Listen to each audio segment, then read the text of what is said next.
We're out here on the Larapinta Trail, and I thought it would be a great opportunity to talk briefly about my hiking poles and the benefits of them that I have when using them. They're a Komperdell Carbon Zero pole, 3 sections, so they fold up quite nicely for travel, which is a big benefit. Also, on the sort of being a physio, joint preservation is pretty important, so with the carrying of the pack plus any sort of niggling injuries you've got, walking poles are great because they enable you to offload, you know, your ankle, your knee or your hip, whatever lower limb joint's a bit of a problem. And they also, by offloading your leg, naturally put more load through your arms, so it's a good way to do some upper body conditioning and strength work, because you're pushing through your arms, you're also going to be pushing through your trunk, so it also gives you some core workout. The other benefit really for people with packs is that as you're pushing down through your pole, you're also going to be extending through your trunk, and that helps to keep your posture nice, upright and efficient, particularly as you fatigue or as you're carrying a pack.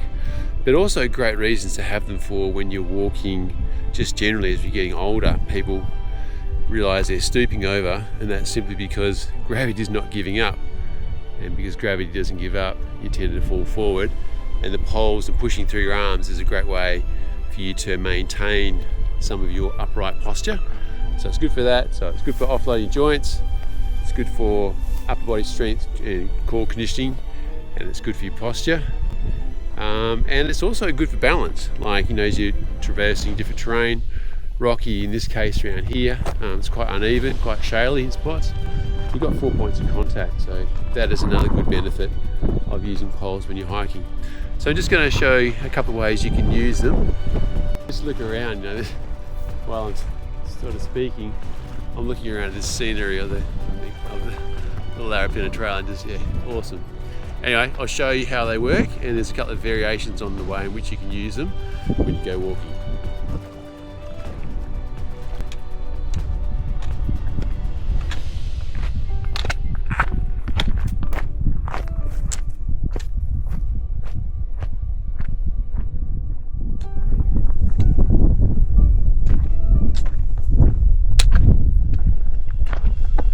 So that's kind of the first style of walking, where you're walking pretty much what you call standard opposite arm, opposite leg, and that's, you know, your more traditional gait pattern. As you go uphill, you tend to use a shorter hand down, so if it's really steep you can bring your hand down on these cork, and the cork grip is really comfortable. You know, even when you're sweating, it's still a good comfortable grip. So you've got these roughened areas that you can come out of your standard strap position, which is you're pushing down. That's how you get your purchase, so you don't even use your fingers that much, so you're just resting on the grip. You're mainly putting pressure down through the strap. If the terrain is very steep, you come out of the strap and you can come down and grip it here for those short periods of time. Conversely, being in 3 sections, you can shorten them up as much as, or as little as is required. Then when you're going downhill, your stride, you tend to naturally want to lengthen your stride, but you're better off to shorten it. So by shortening stride, you lower the impact per step, and that's really good for your joint preservation as well. And it just means that you're sort of a bit more aware of your terrain as you descend. Your legs are going to be what are loaded when you're going down the hill. When you're going uphill, your limitation tends to be more your heart and your lung. So that's the opposite leg sort of walking style. The other sort of walking style is where you kind of walk both together. In my case, with my right knee being a bit more sensitive, I'll tend to place my poles with my right leg and just give that little bit of assistance. But it's also nice to mix it up. It's really good to change that sort of terrain walking style, so you use different muscles and give different relaxation periods to the ones that are working. So I'll show you that.